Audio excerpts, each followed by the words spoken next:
हम सब के पूर्वजों ने बिना कंप्यूटर के वह मैथ निकाले हैं जो आज के साइंटिस्ट को भी चक्कर में डाल दे। ग्रहों की चाल से लेकर युगों के टर्न ओवर तक का पूरा अकाउंटिंग सिस्टम यहाँ विद्यमान है। तो अगली बार कोई आपकी प्राचीनता पर सवाल करे तो उसे बस मुस्कुरा करके कह दीजिएगा कि जब हमारे पूर्वज ने पहला कैलेंडर देखा होगा ना, उस समय हमारे यहाँ उसकी एक्सपायरी डेट निकल चुकी थी। तो मेरे प्यारे साथियों, आप सभी को भारतीय नववर्ष की हार्दिक शुभकामनाएं। पर क्या सच में यह हमारा नववर्ष है? आज चैत्र शुक्ल प्रतिपदा है, भारतीय नववर्ष का वास्तविक आरंभ। ये वीडियो हो सकता है कि आप तक कुछ लेट पहुंच रहा हो, इसके लिए मैं पहले ही क्षमा प्रार्थी हूं। पर चैत्र शुक्ल प्रतिपदा यही वह पावन क्षण है जब प्रकृति अपने समग्र वैभव के साथ नवीन जीवन का उद्घोष करती है। वृक्षों पर कोपले फूटती है, पुष्पों की सुगंध वायुमंडल को अपल्वित कर देती है और समस्त जीवन चक्र एक नवीन ऊर्जा से स्पंदित हो उठता है। यह कोई मात्र काल गणना नहीं, अपितु ब्रह्मांडीय रिदम के साथ तारतम्य स्थापित करने का पर्व है। जब पूरी दुनिया 1 जनवरी को नववर्ष मनाती है तो भारत की प्राचीन घड़ियां एक अलग ही कहानी कहती है। यहाँ समय की गणना सूर्य और चंद्रमा की चाल से होती है, जिसे दुनिया के कई कैलेंडर चोरी छुपे ही सही पर आज भी अपनाते हैं। यह है विक्रम संवत, भारत की वह काल गणना जो न सिर्फ तिथियां बताती है बल्कि हमारी सांस्कृतिक स्मृति, वैज्ञानिक दृष्टि और ऐतिहासिक विरासत का प्रतीक है। यह चंद्र और सौर गणनाओं पर आधारित है जो राजा विक्रमादित्य के राज अभिषेक से शुरू होता है। यह कैलेंडर खगोल शास्त्री ब्रह्ममिहिर द्वारा ईसा से 57 वर्ष पहले बनाया गया था और ब्रह्ममिहिर जो थे वो राजा विक्रमादित्य के ही दरबार के एक नवरत्न थे।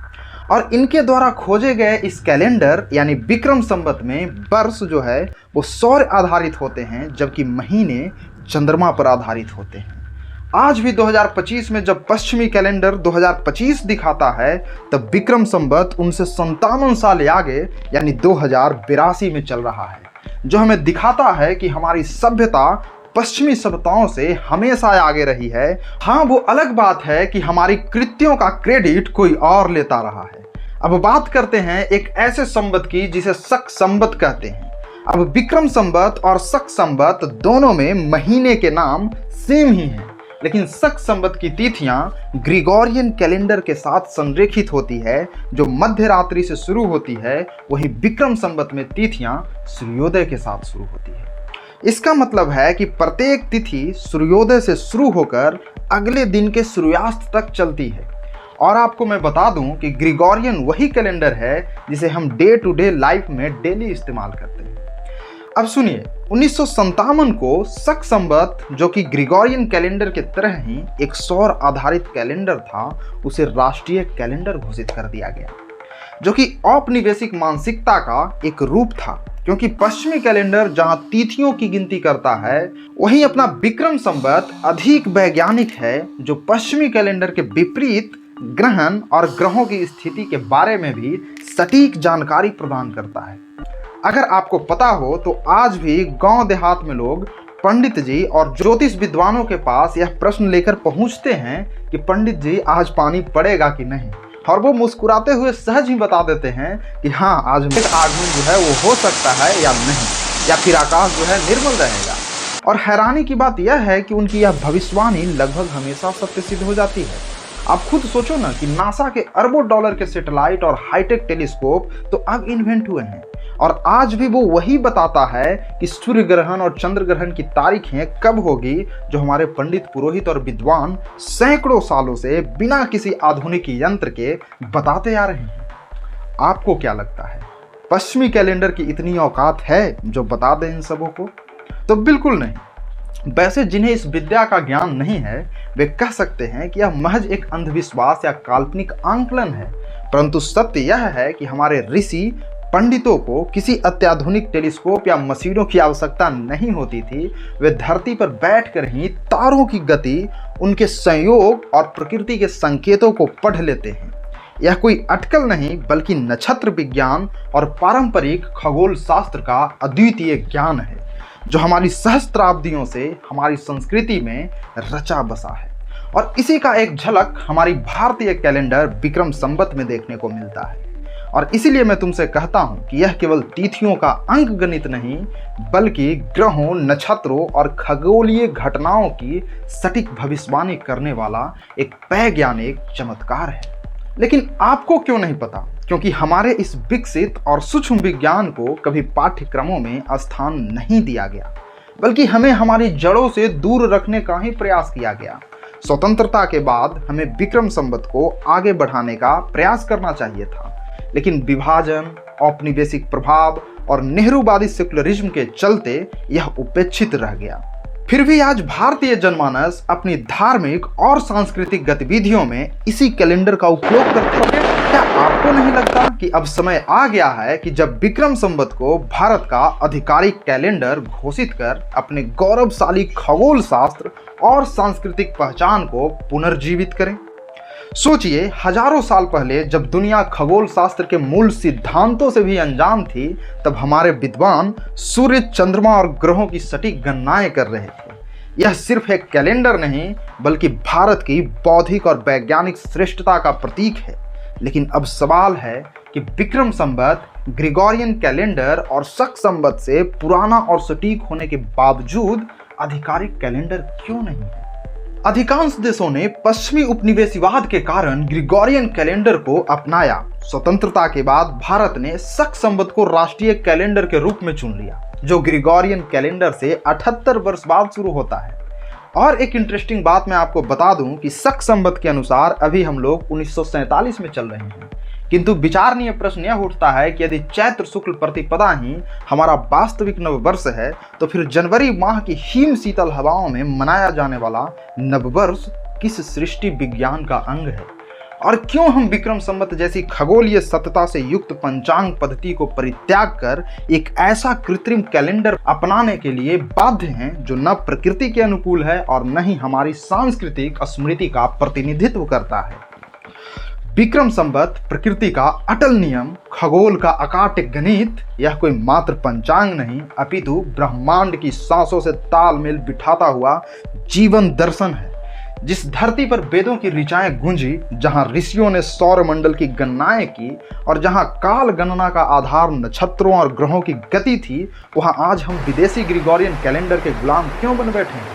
यह सवाल सिर्फ परंपरा का नहीं, बल्कि वैज्ञानिक सटीकता का भी है। चलिए समझते हैं कि क्यों विक्रम संवत वास्तविक भारतीय काल गणना का प्रतीक है और ग्रिगोरियन कैलेंडर मात्र एक कृत्रिम संरचना है।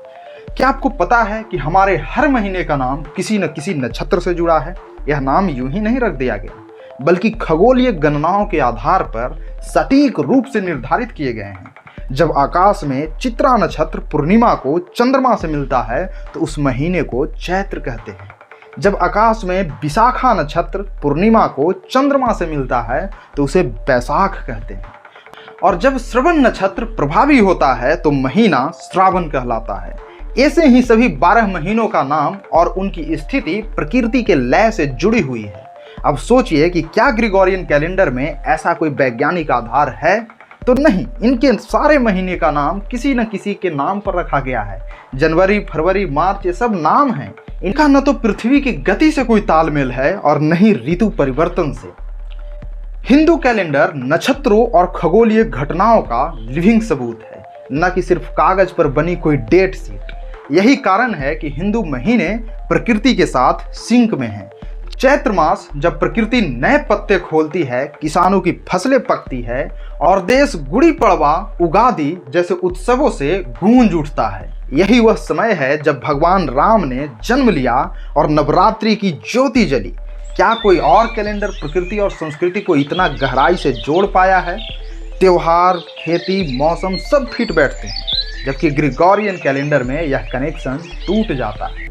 क्या यह कोई संयोग है? तो नहीं, यह भारतीय ऋषियों द्वारा रचित वह अद्भुत विज्ञान है जिसमें प्रत्येक तिथि ग्रहों की गति, नक्षत्रों के परिवर्तन और ऋतु चक्र का समन्वय समाहित है। और यही कारण है कि विक्रम संवत प्रकृति के साथ सामंजस्य बिठाता है, जबकि अंग्रेजी कैलेंडर तो स्वयं अपने ही नियमों में विसंगतियां समेटे हुए है। महीनों के नाम उनकी संख्या में ही विरोधाभास है। आपको देखने को मिलेगा कि सितंबर जो कि 7वां महीना होना चाहिए है 9वां। सितंबर सेप्ट से बना है ना, 7वां होना चाहिए है 9वां। अक्टूबर जो कि ऑक्ट से बना है, इसे 8वां होना चाहिए है 10वां। नवंबर 9वां होना चाहिए है 11वां। और दिसंबर जो कि डेक 10 से बना है, 10वां होना चाहिए है 12वां। सोचिए कि क्या यह किसी खगोलीय सत्य पर आधारित है? तो बिल्कुल नहीं। और इस तरह से अगर आप इसको गौर से देखोगे तो यह कैलेंडर न तो खगोलीय सत्य रखता है और न ही कृषि या जीवन चक्र से इसका कोई संबंध है। एक बात मैं आपको और बता दूं कि अंग्रेज पहले 10 महीने का ही साल मनाते थे, बाद में 2 महीना और ऐड कर दिया, जो कि विक्रम संवत में ऐसा नहीं होता क्योंकि इसकी गणना पहले से ही प्रकृति के अनुरूप है। अब सवाल उठता है कि फिर हमें यह कैलेंडर क्यों थोपा गया, जबकि 1957 में भारत सरकार की कैलेंडर सुधार समिति ने स्पष्ट घोषणा की कि विक्रम संवत सर्वाधिक वैज्ञानिक और प्राकृतिक है। किंतु नेहरू सरकार ने आधुनिकता और सेकुलरिज्म के नाम पर पश्चिमी कैलेंडर से मिलता जुलता एवं एक अप्रचलित शक संवत को थोप दिया। और यही विडंबना रही कि हमारी यह महान विरासत पीछे छूट गई।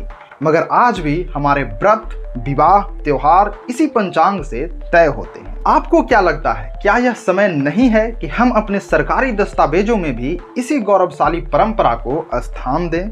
अब जब संवत की बात कर ही रहे हैं तो कुछ बातें आपको और बता देते हैं जो आपको अपने सांस्कृतिक विरासत पर गर्व करने पर मजबूर कर देगा।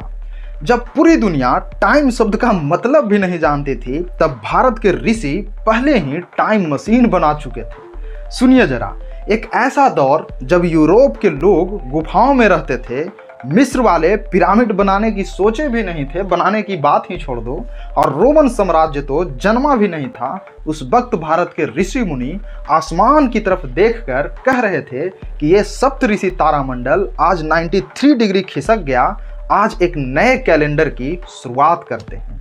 और तब आया सप्तऋषि संवत अस्तित्व में। मतलब ईसा से 6676 वर्ष पहले की बात है जब सप्तऋषि संवत अस्तित्व में आया था। यार, आपसे बात कर रहा हूं तो मुझे लग रहा है कि जितना मुझे पता है सब बता ही दूं आपको। और ये वीडियो थोड़ा लंबा हो सकता है, लेकिन अगर आपको मजा आ रहा हो तो प्लीज एक लाइक जरूर कर दीजिएगा। देखिए, अगर हम वैज्ञानिक तथ्यों की बात करें तो आकाश में आप सप्तऋषि तारा को देखते होंगे, जो कि हर 72 सालों में लगभग 1 डिग्री शिफ्ट हो जाता है। और 2160 वर्षों में एक पूरा नक्षत्र 30 डिग्री तक खिसक जाता है। या फिर आप यूं कहें कि ये जो सप्तऋषि तारा है वो 2160 वर्षों में पूरा 30 डिग्री तक खिसक जाता है। और 25,920 साल में यह 360 डिग्री घूमकर वापस अपनी जगह पर आ जाता है। ये जो तारा आप देखते हैं आकाश में, सप्तऋषि तारा। मतलब कि अगर आपको कैलकुलेशन करना है कि ये जो सप्तऋषि तारा हम देखते हैं ये आकाश में कितना डिग्री अलग पोजीशन पर होगा जिस समय सप्तऋषि संवत की शुरुआत की गई है, तो कोई बड़ी बात नहीं है, आप इजीली कर सकते हो। 6676 ईसा पूर्व सप्तऋषि संवत की शुरुआत हुई थी, तो 6676 में आप ये जो 2025 चल रहा है इसको जोड़ दो और 72 से डिवाइड कर दो। जितना डिग्री एंगल आएगा ना, उतने डिग्री अलग पोजीशन में था ये जो सप्तऋषि तारा आप अभी देखते हो। उस वक्त सप्तऋषि संवत की शुरुआत हुई थी। तो सोचो कितना प्राचीन है हमारी काल गणना। एक चीज मैं आपको और बता दूं कि सप्तऋषि संवत का उपयोग महाभारत काल तक हुआ था। अब एक और संवत के बारे में हम लोग बात कर ही लेते हैं, जो कि है कलयुग संवत। भागवत पुराण के अनुसार जब भगवान श्री कृष्ण ने अपना मानव शरीर त्याग कर बैकुंठ में गमन किया था, तब 3102 ईसा पूर्व में कलयुग की शुरुआत हुई थी। और इसकी शुरुआत की तिथि 17 या 18 फरवरी 3102 ईसा पूर्व की मानी जाती है। और अब तक यानी 2025 तक लगभग 5127वां वर्ष चल रहा है कलयुग संवत का। अब ज़्यादा डिटेल में नहीं जाते हैं, लेकिन मैं ये कहना चाहूँगा कि ये कोई मिथक नहीं बल्कि हमारे ऋषियों की सटीक खगोलीय गणनाएं हैं। क्या आप और डिटेल में सप्तऋषि और कलयुग संवत को जानना चाहते हैं? अगर हाँ तो जय श्री कृष्णा कमेंट में जरूर लिखिएगा, इस पर मैं एक स्पेशल वीडियो बना दूंगा। तो यार आई थिंक कि आपको समझ में आ गया होगा कि इतना सटीक और वैज्ञानिक कैसे है हमारी विरासत। लेकिन अब प्रश्न आपसे यह है कि क्या सेकुलरिज्म का अर्थ अपनी ही वैज्ञानिक विरासत को नकार देना होता है? क्या नेहरू की मानसिक दास्तां ने भारत को उसके मूल से विच्छेदित करने का प्रयास किया? और भारतीयों पर शक संवत जैसे संवत को थोप दिया, जो न तो उतना प्रचलित थी और न ही हमारे अन्य संवतों जितना सटीक था। और अब आपको क्या लगता है कि क्या समय आ गया है कि सरकार को विक्रम संवत को राष्ट्रीय कैलेंडर घोषित करना चाहिए? क्या शिक्षा पद्धति में भारतीय पंचांग को भी सम्मिलित करना चाहिए? और क्या चैत्र प्रतिपदा को राष्ट्रीय नववर्ष के रूप में पहचान दिलानी चाहिए? और क्या विक्रम संवत जैसी हमारी वैज्ञानिक धरोहर को पुनः स्थापित करना चाहिए या नहीं? और आपको ये मेरा प्रयास कैसा लगा कमेंट में जरूर बताइएगा। तो अगर आपको ये वीडियो अच्छा लगा हो तो एक लाइक जरूर कर दीजिएगा और अपने साथियों को भी शेयर जरूर कर दीजिएगा, ताकि उन तक भी अपनी सांस्कृतिक और वैज्ञानिक विरासत की आवाज पहुंच सके। तो मिलते हैं किसी नेक्स्ट वीडियो के साथ, तब तक के लिए जय हिंद, धन्यवाद my dear, love you all.